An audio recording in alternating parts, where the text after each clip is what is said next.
Welcome to Paradigm Playbook, a podcast for entrepreneurs in the business of sports. Your hosts, Dave Kozak and Steve Cook, are business owners, successful entrepreneurs, sports enthusiasts, avid readers, and longtime friends. For years, they've read every business book on the market and built successful companies with what they've learned. This podcast will give you the critical takeaways in just 15 minutes a week. It's a quick and easy playbook for building a winning sports business. And now, here are your hosts, Dave and Steve.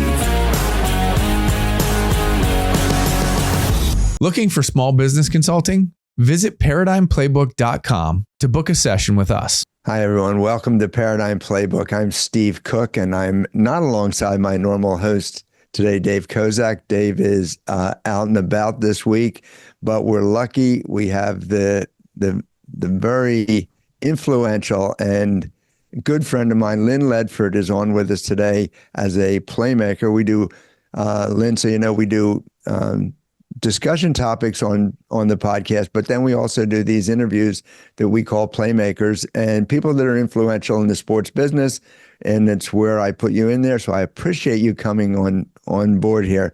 Lynn and I met through the gymnastics world. I was in the business of selling equipment. Lynn, luckily, was in the business of buying equipment, so it was a good match. Lynn also runs a workshop for entrepreneurs in the sports business called The Summit, and I'm a speaker and got to speak a couple times at Summit. I'm very exciting business. It's a very high-level summit, very high-level workshop.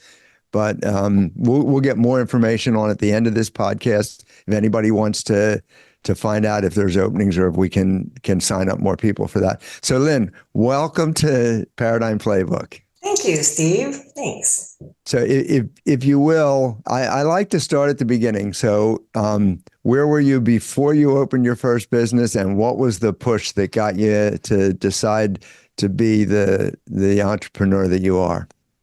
I started out as a lawyer, did civil litigation, started having kids, found that practicing law wasn't really congruent for me with raising 4 children. So I taught for many years, really enjoyed teaching law, and I became the dean of a local law school and still was yearning to do something for my family.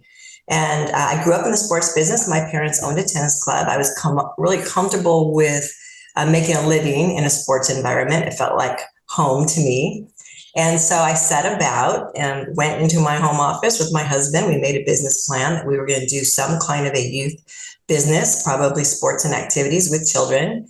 We wanted it in our own community. We wanted to be the owners. And we didn't care if we weren't matching our current income. Our goal really was just to refocus our life on something that we thought was very contributory and that would be wonderful for our family. So we bought, along with Georgette, my business partner, a really upstart little gym in town. And I think we had about 400 students. And that was our first location. That was in 1998. And now our main location is in Orange County. And it's quite a successful multi-venue center. And then we also have a location in Burbank and a location in Santa Clarita. We're partners with Dan Brzezinski in a swim school in Rancho Cucamonga. And I love the Summit. I have that business event. And in my most recent, also I have Sweet Peas RV. My most recent project and my last has been Sweet Peas Gymnastics, a preschool gymnastics licensing program. And we have about 100 locations there. We're in 7 countries. Yeah, so we'll talk more about Sweet Peas, but I'm not sure whether I'm accepting that it's the last, because knowing your personality, something's going to come into your mind. I got 8 grandkids. It's like, oh, I'll make that a business. So go back to the beginning when you decided that you wanted to get in the sports business. It's that's an incredible jump. But what was the connection to gymnastics? Were your kids in gymnastics at the time? Yeah, my kids were in gymnastics. So you knew the sport a little bit. Yeah, I bought the studio that they were playing in, and I think they were probably 1, 3, 5, and 7 years old. And I went up to the owner after class one time and said, "Hey, if you're ever thinking of selling, will you let me know?" And she literally looked at me like, what? And I walked to the car going, oh, that was so dumb. That was so dumb. Got in my car, and a year later, we heard that family was moving, and we're able to make that transaction happen. I was a little nervous becoming partners with someone I didn't know. Georgette, met her. She seems normal. She seems nice. You think she's nice? I think she's nice. And she's been my best friend for 30 years, and we've done a lot together. Was Georgette? I know Georgette very well. She goes by Jet, so if you see either of us slip, we call her Jet. That's her accepted nickname, and she loves that. And it's very fitting name because she is a Jet. She's got more energy than anybody I know. But was Jet? I don't know this. Was she also a gym mom at the time? Yes, just prior to me. Yep. Okay. She was a CPA. I think she was an accountant, and I was a lawyer. And we thought so. To me, it wasn't a jump. I never intended on teaching gymnastics. I intended on running a good business, and that's what I love. I love the business of gymnastics, and I love the children and families.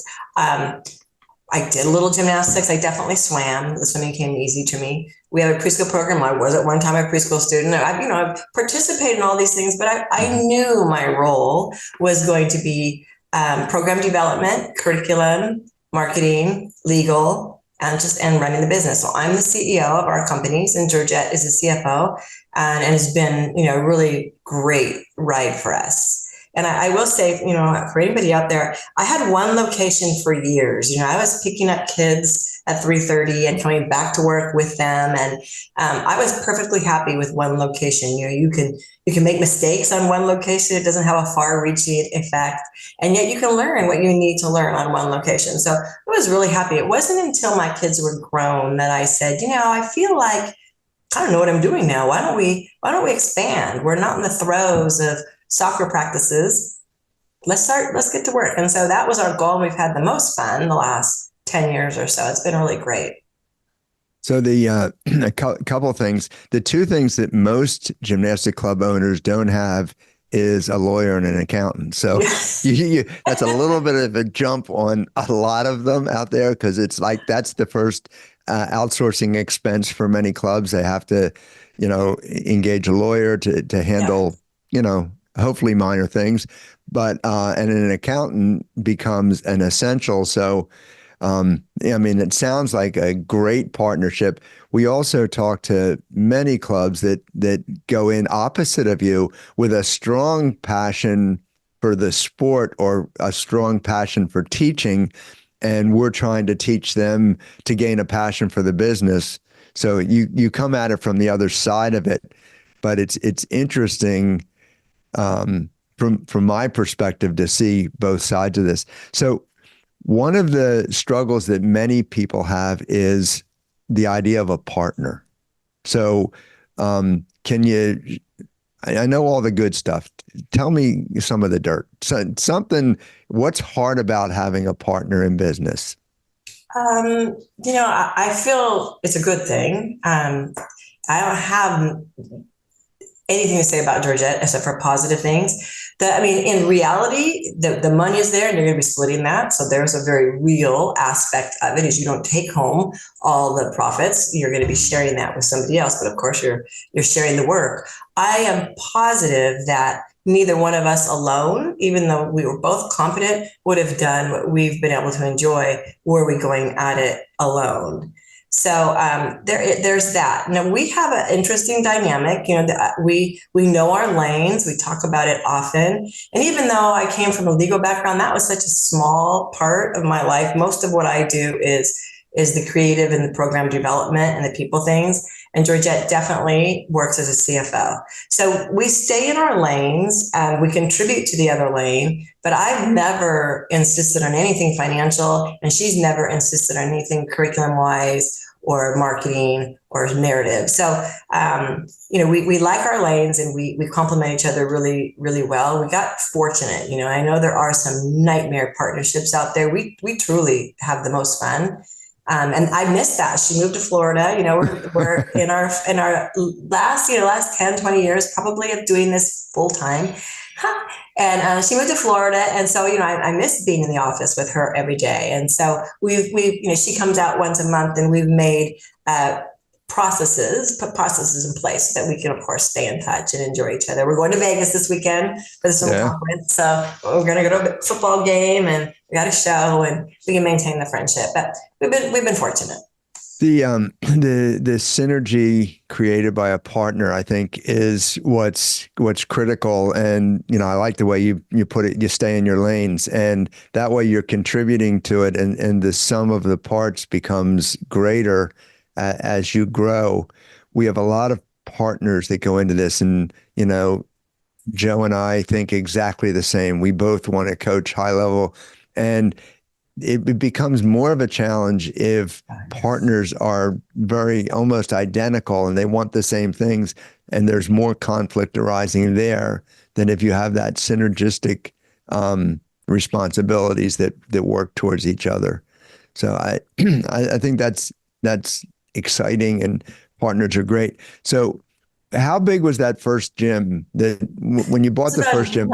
Yeah, 9,000 square feet, lease location, low ceilings with 1 month left on the lease. So when we bought, Mark and I, we bought our 50%. Georgette already owned 50% for a brief period of time, and she bought first. And then we knew we had to move. So we were going from a $4,000 a month lease immediately to a bigger building that was $13,800. And I remember lying awake at night. We're brand new at this. I'm still practicing law and teaching law, and I'm doing probably 100 hours a week of work. And I remember thinking, we can't have one bad month. Like, I'm not coughing up $14,000. That's like $25,000 today. Yeah. We're not coughing up $25,000 to cover the rent on this new facility. And we did not have the students to cover the gap. And so, it literally was a leap of faith. And my husband, Mark, has been an equal partner with us, and all the facility things that we've done, he's really handy. All that stuff you do, you build your own pit and you build your own dance studio and you put in your own lights and you fix your plumbing. We've put in floors, we've done, and he still does a lot of it. He's doing aerial rigging now in his age. So we've done that together, and that was a big leap of faith for us. Yeah, it was crazy. So and I know in talking to both you and Jet that you're very calculating into this, and I understand the lying awake at night and worrying about it, but I also know you well enough to know that there was a plan, and there was a number there that if you had 400 kids from this gym moving to this rent, you had a number in mind.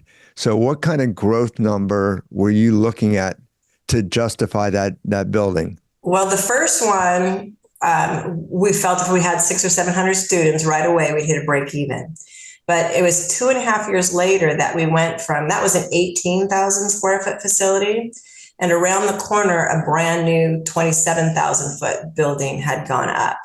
That was the real leap of faith, because we needed to go from, I think we were at 1,000 students after 2 years. So we had grown with 2.5 times. We went from 400, it's actually 433, to about 1,000 at that new 18,000 square foot building. And then that new building on the corner of our town, it was and is the gemstone in our community of 58,000 people. And we really wanted it. They had sold the other buildings in that development. It was the last one, the largest one. And Mark pushed us towards that. And we knew we needed to go from 1,000 students to 1,700 students. And we were all saying, that's simply not going to happen. Like, how is that going to happen? And we had about 1 year and 2 months to do it, because we were building and we were acquiring and we were getting loans and financing. And then we were making the transition. We did a three-way complicated real estate deal because we had a lease. So we did it. And when we got there, we weren't quite at 1,700, but our community responded really well to that expansion. And we had, 2 or 3 years under our belt together at that time. And we were off and running from that point on. We had gymnastics. We had started dance. I think we had 20 dance students. And we definitely had a 9-step plan. I'm not going to remember all the 9 steps, but it was a 9-step plan to add cheerleading, swimming, preschool ed, parties, camps, ninja, and all these other programs. We didn't call it ninja back then. We called it parkour. So, the only thing I would have done differently is we added preschool education last. I would have added it much sooner. And I probably would have passed on cheerleading for our facility. We didn't have quite enough floor space to run all those cheerleaders. So we made that change midway through. So for the listeners, it's comforting for many of them to hear that even the highly successful people like you, there's things they would do differently. There's mistakes along the way. Yeah, wrestling, number one. It's like, so it's those things. We had Jeff Metzger on, and Jeff talks about his graveyard, which I'm sure you've heard the story, but his graveyard is legendary. But so I know Lynn well enough to know that humbly she won't tell you how good she is at marketing, but that's a strength, I think. And I do like that. So was it was it always called Cal Elite? Was that the name of it? When we bought it was California Elite Training Center. And the first time we bought a sign for a new building, we're like, forget it. You pay per letter. Letters. Yeah. So, and it sounded like a computer. To me, it sounded like a computer business. So we changed it to I had studied the evolution of some brands, and no one goes from this to this. These big companies like GE evolved their brand, just micro changes over a period of time to get where they wanted to get. So you don't lose whatever brand identity you have. We didn't have a lot of great brand identity, but we were there in that town. So we went from California Elite Training Center to California Elite Sports Center. And then we went to California Elite Kids because we were now offering dance and preschool ed and other things that were not sports. And then we were California Elite Kids forever. Everyone calls us Cal Elite, no matter what. When they call us Cal Elite, we're like, this is California Elite Kids. Still too long. So we were Cal Elite Kids, in name. And the last, I would say, about 2 years ago, we just gave up and went with Cal Elite. I probably wouldn't have done that 20 years ago because Cal Elite doesn't say too much about what you are, but in our town, they all know who we are. So we went to Cal Elite, and our website is still Cal Elite Kids, but we just know everyone calls us Cal Elite. So that's who we are. And then in Burbank and LA, we're Cal Elite. And then that new brand of sweet peas is like we would do sweet peas at Cal Elite. So a few different names. Yeah. So the one of Marty Neumeyer is a well-known brand developer, and he talks about that process that you went in building a brand. And one of the things that has always stuck with me is to don't fight the brand. It's like your brand is who people say you are. So if they're ready to call you Cal Elite, you're Cal Elite. We gave up. Know someone who could benefit from our business expertise? Send them our way. Thank you. Brand development, Steve, has been it has been one of the most satisfying things that I've done in my role in this company, participated in that. Building that brand, if you can get that right, and it takes a long time, and there's so many small working pieces that go into that and so many restarts, but building that brand, it has just been, honestly, the joy of my life. It's just been incredible. I know people right now are selling. I talked to someone in New York yesterday in swimming, interested in selling. And some of us that linger in that thought process, we love our brand so much. I can't imagine passing this baby to someone else. Someday I might, but I love the brand so much. And I can't imagine not taking care of this brand.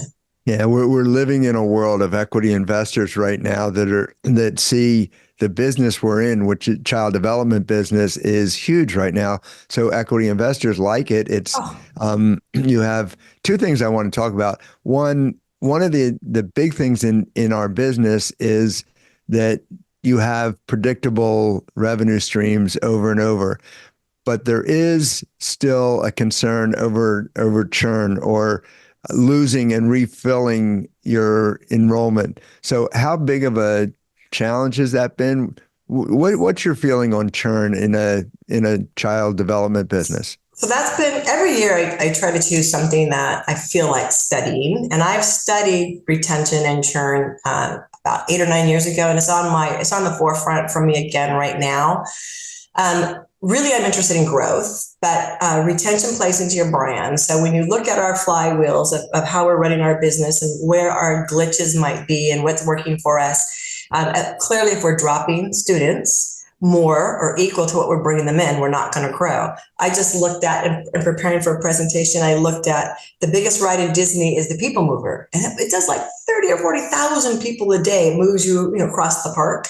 And obviously it holds 100 or 200. So how does it do 30 or 40,000 a day? Well, it puts people on that ride as quickly, it takes people off that ride. So it is a constant, churn. Well, that's great for Disneyland, but it's horrible. It's horrible for us. Mm-hmm. I think that most of us would be quite surprised at what our churn rate is. And so what I did this year is I started focusing on retention. Retention is who we're keeping. Churn is our attrition, who we're losing. So I really looked at who are we keeping. I just asked for some numbers about a week ago about, when the ones that have been with us for 5 or 6 or 7 years, what programs are they in? What age did they start at? What neighborhood do they live in? Are they a girl or are they a boy? Or are they in cheerleading, dance, swimming? What programs are working for us? So I like to look at that and who we're keeping. And then of course you have to look at who you're losing. And so we identify, and this is quite interesting to me, there are some trends and I'm pretty sure they're universal. Barbara Smith, she's with iClass. She's a brilliant tech mind. She has been advocating, and I've known this for years, but now she has the data, evaluations. 41% of drops are happening after an evaluation. So, in my preschool programs, I'm thinking, do we need to be evaluating these kids? And my initial reaction is we're not evaluating in a good way. It must have some kind of negativity. And then, of course, a parent, when you're talking about their baby, they can't take one tiny bit of constructive criticism. It just doesn't work for them. So I think those evaluations are contributing to a loss of students. I know culminating events, recitals, the end of the season is now summertime. The child is 6, turning 7, going into a new class. There's a transition. All of these culminating events that we often create ourselves internally contribute to loss of students. Certainly if our programming and the quality of our teaching isn't good, we're going to lose students. So I've been looking at all of those factors, and I set a goal for us for a 5 to 8% improvement on retention. Wow. Yeah, we have good lead flow, but we could improve our retention. Most gyms, if you have 1,000 students, you're going to find that you're losing 300 or 400 a year. And you're bringing in 300 or 400 a year. So, it's an incredible opportunity for us to fix some of those gaps. Yeah, it's exciting and frightening kind of all at the same time. So I get that. And I think that we have many clubs that are so focused on outbound marketing to attract new customers that they're not getting that input from their current customers. So a couple of things that you've done that I've recognized that are impressive to me and probably to everybody else. And one of the challenges in the gymnastic world is that the gymnastics journey for a child is kind of built like a pyramid.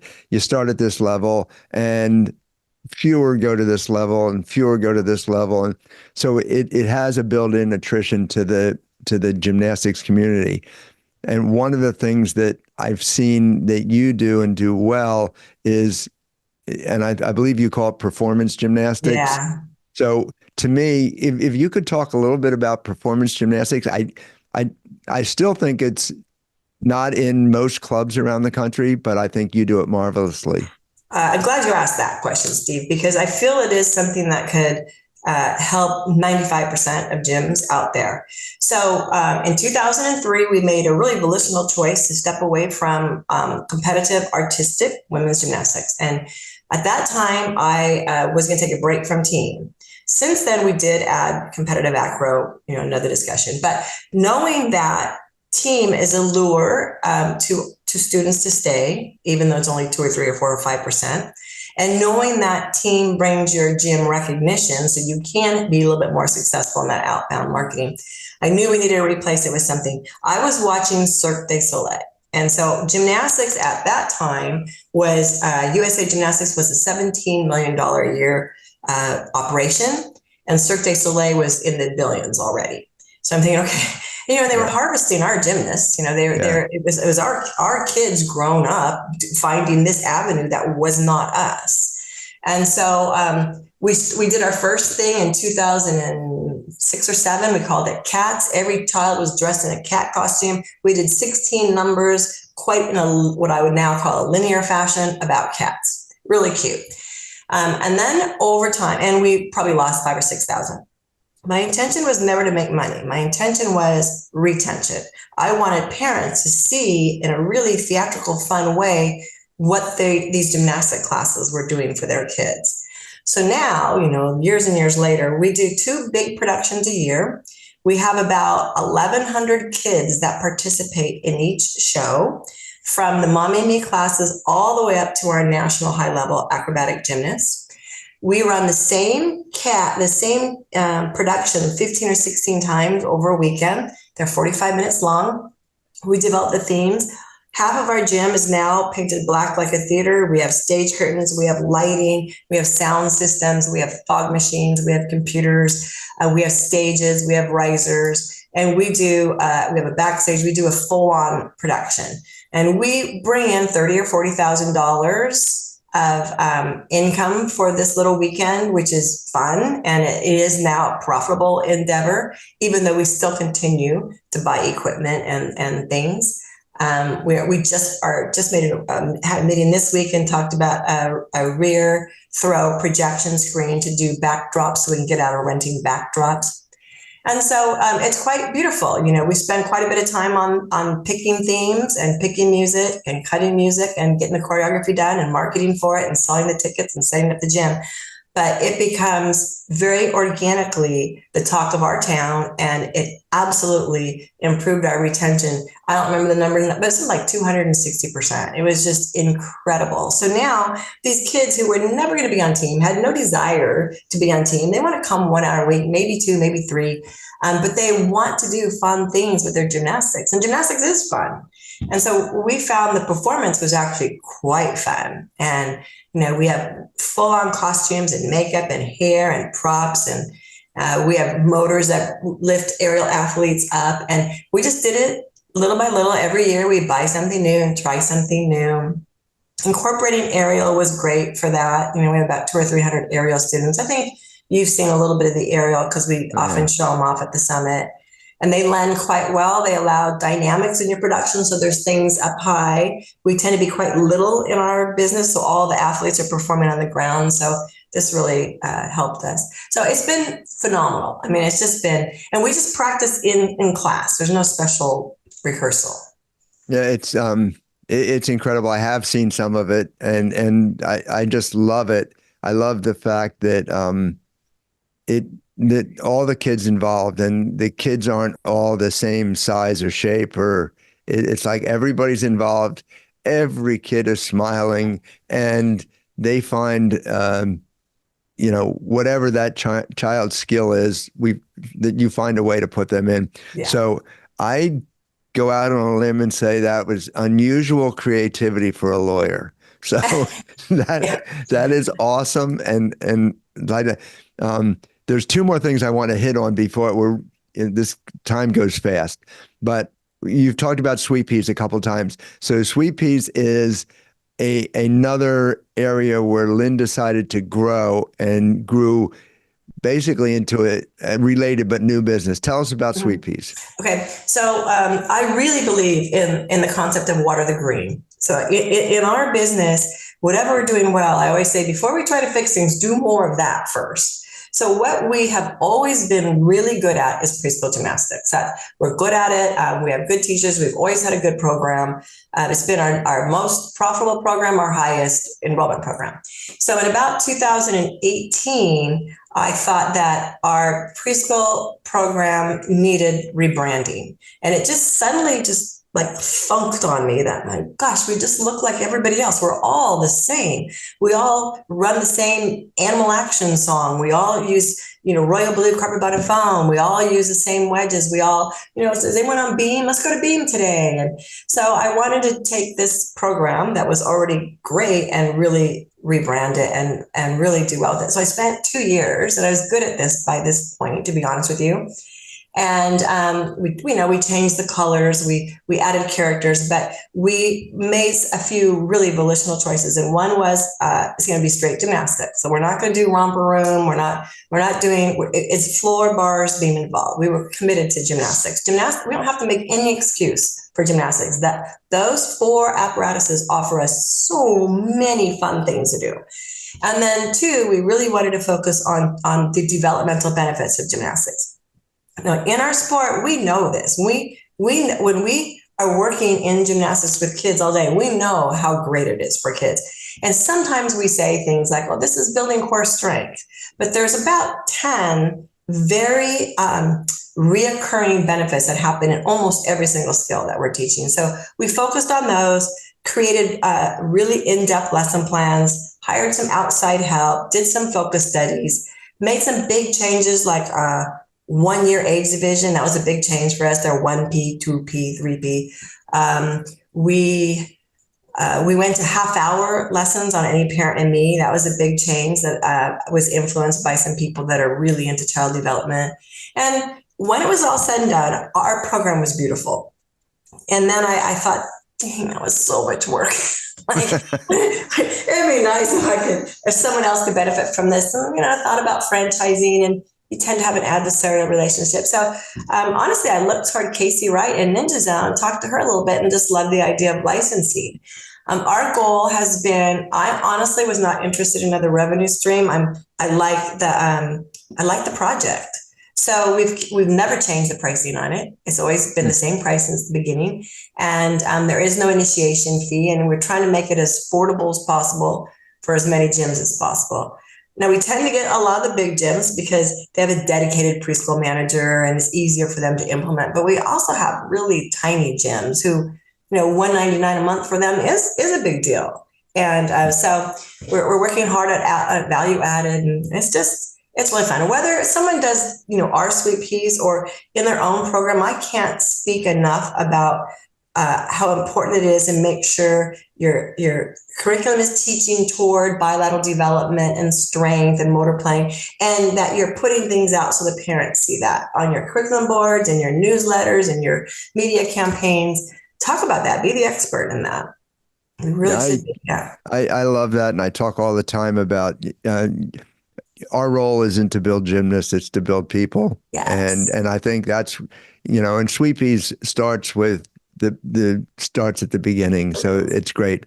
One more thing. So thank you so much for that, Lynn. One more thing. So your give back, and I could we'll get you back on to talk about your purpose-driven things in your community relationship. I don't have time to go into all that, but I know all that you're doing for the world, that we need to dig deeper into that. But in your giving back to this industry and the sports industry as a whole, Lynn runs the Summit, which is tell us about the Summit. The Summit, so it was designed to be a business conference because I would go to events and I was rarely interested in the coaching part. I wanted the business. And after about 10 or 15 years, I was ready for some higher level business. I don't want to talk about makeups anymore or, saying everybody's name when they walked in the gym. So I started it in 2012, and we always have a mix of leaders in swimming and gymnastics and dance and preschool ed. And then we always bring in a few outside experts. It's very friendly. It's my friends. It's my excuse to gather about 100 friends in my community now. It's in my hometown now. And we sit around and we go through these big topics. They're kind of brainy topics. They're forward-thinking topics. We have dinner at my house. We have lunch together both days. And anyone who's not best friends with all of us will be by the time they leave. So I look forward to it every year. I'm cooking enchiladas right now, as a matter of fact, getting ready for you all to come. Put them in the freezer. Niall, so what's the official website? thesummiteducation.com. thesummiteducation.com. I'm just going to have Niall pull it up here. Anybody can take a screenshot of this, and anybody that wants to, if you can share that. Let's see, it's coming up here now. Yeah.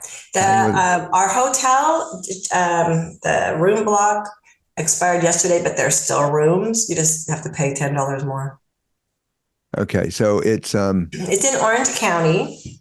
And that's our website. There's Laguna Beach. That building is the bell tower where we have the meetings. It's my community center in my own town. I'm really happy about that. And Lynn described it well, and I've been there 2 or 3 times, and it's exciting. It is high level, but it's thought provoking. I like the fact that the refreshment and lunch breaks are not mental breaks; they're mental energy, and sometimes the conversations that go on over lunch are as stimulating. You get people running these high level programs, and you don't realize how much you can learn there. So, Lynn, thank you so much.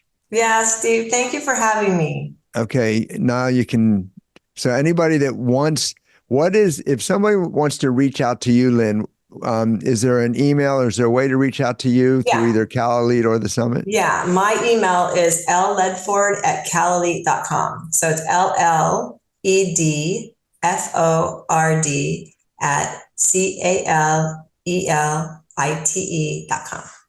And Lynn, we'll get back to you. I know as busy as you are, I'm always appreciative that how fast you get back to me. So I appreciate that. I appreciate you coming on with me today. Thanks. And if we can squeeze another visit out of you, we'd love to get you back on and talk about connection to the community and balancing profit and purpose, which are 2 of my biggies. So we'll dig back into that another time. All right, Steve. Thank you for being with us. Thank you. Have a great week. Do you want your business to thrive? Visit us at ParadigmPlaybook.com and contact us today for expert assistance.